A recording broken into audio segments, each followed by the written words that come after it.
Hello, Joe Simhart here again. It's June 26th, and topic today is about Magna Mater, or the idea of celebrating a mother cult, and what happens to people in some of these groups that celebrate the mother, who are regressed as adults into childlike obedience and reverence for a mother figure. It's a stand-in for what's called Magna Mater, or the Cosmic Mother, known since ancient times among human devotional systems. One of the earliest forms was this Phrygian goddess called Cybele, C-Y-B-E-L-E, and here's one of her images. Usually she's represented in sculpture and in painting as this robed goddess on a throne with two panthers or lions next to her. You can look it up. It's a fascinating background, but this idea of the Great Mother morphed later into the goddess Rhea in Greek culture, and then we can see it in many other forms. For instance, the Catholic Church with the Mother Mary idea and raising her to the status of Cosmic Mother, the Mother of God, and her representations are quite reflective of the earlier representations of Cybele. Yeah, Aphrodite is another version of this, and her cult was basically, you saw her as the mother of all. There was the Mexican Our Lady of Guadalupe is another manifestation of this. If you see the evolution of that story and the statues and everything, she's become the Magna Mater of Mexico and of many Latin-based churches. Then, you come to more modern times like the Moonies or the Unification Church and the Divine Parents, Father Moon and Mother Moon. And Mother Moon became the mother figure, a stand-in again for the Cosmic Mother for the cult. In the group I was in, there was Elizabeth Clare Prophet. She once took on the title of Mother of the Universe, and she became that mother type. And of course, people saw her in the group as someone that you must obey and treat like your own mother, mothering your soul, for instance, into the ascension. There was Mother Divine, the wife of Father Divine, who started his own group in the early part of the 20th century in the U.S. There's a large complex dedicated to his memory and her memory in Philadelphia that you can visit. I met Mother Divine once at a free cafeteria that the group had set up in Philadelphia. But yeah, she was seen as basically the goddess incarnate. And then there was Mama Ballard of the I Am activity, and the devotees of that group would call her Mama and Daddy. So there was this sense of children around a mother figure in the I Am group as well. And one of her cosmic names was Lotus Ray King. So you get the idea, the elevation of self within these groups, and the devotees seem to really enjoy it. And then more recently, we saw on social media and exposés on certain series like Netflix or whatever on TV, the cult of Mother God, it was called, and Love Has Won. It was headed up by a troubled young woman named Amy Carlson. Some people would call her a hot mess.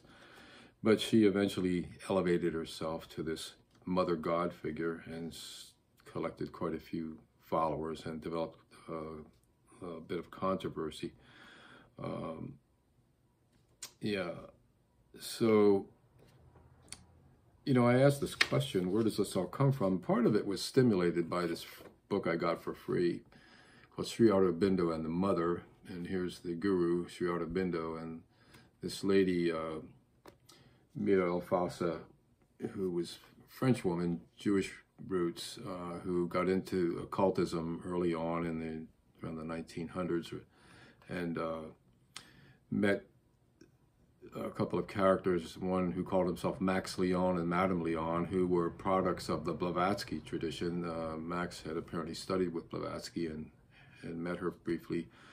And they claimed to have occult powers and have incredible visions, and she was attracted to this sort of things because she was having her own spiritual experiences and visions and found nowhere to confirm them. And so this particular cult around Max Theon, which basically means Supreme God. So his name was Supreme God, and of course his wife, Supreme Mother. So she went on from them and later heard about Sri Aurobindo having visions of him, she claimed. And Aurobindo, on the other hand, started his own consciousness movement through experiments in yoga and whatever, after being raised in a more secular approach to life, and was fluent in English and in British studies and British culture. He later became a revolutionary, wanted to free India from British rule. He was arrested for a year, and while he was in prison, he really concentrated on his yogic practices and developed a whole system that later became integral yoga, meaning integrating the now and bringing the supramental, he called it, down here to earth. And he believed, and later the mother, who met him in 1914, they saw each other as kindred souls, believed that there was a new evolution in spiritual consciousness, and they were going to bring this down to earth. In fact, there was a person that they claimed had achieved this in 1969, and I'll put more of this in the links. But and by 1993, the prophecy was, according to Aurobindo and the mother, that the entire planet, or much of humanity, would have collectively been raised up to this Krishna consciousness, and we would develop a new species of human being. So it's kind of a spin on Darwinism, which was popular among occultists, including Blavatsky in the late 19th century, and this has continued, that somehow we're going to spiritually evolve and become this Übermensch. You know, Nietzsche was caught up in it as well, and so were the Nazis. And we have this in the New Age as well. The New Age movements are full of groups that claim we're going into higher consciousness, and if we only go through their workshops and do their meditations and submit like we would to God, to some mother figure or father figure, we can leap into this higher consciousness. So yeah, it's an old story in the occult world, and it still goes on and on. But one of the places that the mother and Aurobindo established was a place called Auroville in India, and it still exists. It has a bit of a history, which is interesting. Is an ideal community that was born really out of the 60s movement, the kind of the hippie thing. They even have a dome, a Buckminster Fuller-like dome in the middle of it. It has attracted a lot of attention over the years. Mother's agenda, Alfassa, she claimed to be able to extend life as a new species indefinitely, and she had this experiment going on. Of course, she only lived to be age 95, which is no big deal these days. My own mother's going to be 100 in a few weeks, and she doesn't practice any of this stuff, and still is quite cognitively stable. Anyway, India celebrated this guru, Aurobindo, and the mother, and they even issued a stamp in honor of the mother from Auroville here. Apparently she was met by people like Gandhi and the Dalai Lama, so she had some grit among the spiritual seeking crowd. Here's a picture of her, and she was much older. So what to make of all this? Well, you know, on the one hand, it's celebrated. She was a great experimenter, and people saw her as extraordinary. Like I said, some people that met her found her annoying and to be quite a hot mess, you know, full of this psychic weirdo-ness and way out there when it comes to her claims. But in practicality, Auroville, that was set up as a ideal community by this cult in India, and it still exists. It has maybe over 1,000 residents, and it has quite a few visitors every year, but the visitors aren't usually very pleased with what they find. For instance, in 2015, this article here I'm reading, it's called "A Spiritual Utopia Struggles with Crime and Corruption." Apparently there was some rape and murder and robbery and, you know, normal things that go on in intense communities. If you study cults, you find this going on. So the ideal human species never really evolved here, as you can see. In fact, the narrator, the author, says that I would quickly discover for an anarchical township, Auroville's bureaucracy rivals that of India itself. Aside from the fact that you had to take your shoes off before entering, town halls seemed no different than any other government building in the world. A swath of administration desks lined the rooms in what felt like a slow-paced newsroom as long lines of customers waited to be called on. Everyone seemed to be wearing the same "get me out of here" expression, you know. So what have I gotten into? I'm coming to visit an ideal community touted as this cutting edge experiment in the evolution of the human species, and what I'm finding is something that resembles normal government with its restrictions and whatever, and feels a little bit more like the lunatic fringe than the cutting edge. So that's what he's indicating in this article here. Yeah, it's written by Maddie Crowell, so it's a lady, right? But it's worth reading. I'll put a link to it. And so what to make of all this? You know, it's good to experiment. Obviously, we've had many social experiments throughout the ages, quite a few in this 20th and 21st century going on.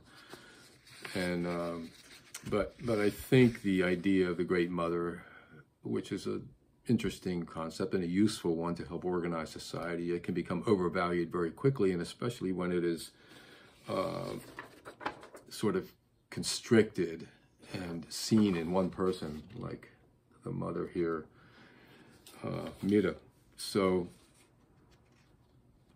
these overreaching ideas of what we can be and what consciousness is and what yoga can lead to can get us into trouble, and that's all I'm bringing up here. I'm not saying don't attempt these experiments. We do learn a few things from them, but they most often fail, and I think Auroville basically is a failed experiment in terms of its intent and prophecy. But it's still there, and you can visit it.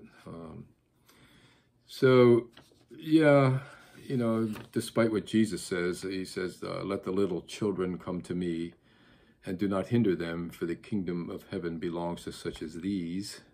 You know, we can interpret that in certain ways, but, you know, certainly you don't want to be childish when which happens very often in these cult movements. Being an adult, using your reasonable skills, and being childlike when approaching things of reverence, like your own mother, like I do with my mother. I see her every day in the assisted living center at this point. We don't have to raise that person up to be the cosmic mother, even though we can understand the principle behind it, the Neoplatonic principle of the idea of the Mother Earth, you know, and all of that. Anyway, I'm going to let this go. So you can look at the links, look up Cybele and the idea of the Great Mother and where that came from, and you can pretty much quite easily see where these mother worshipping concepts come from, and that they're quite innate, almost natural for human beings to respond to nature that way, Mother Nature, and expand the idea of motherhood into cosmic proportions. But like I said, it can become cult-like constricted and get you into some trouble, especially if you're not looking at it with open eyes. Anyway, thank you for listening.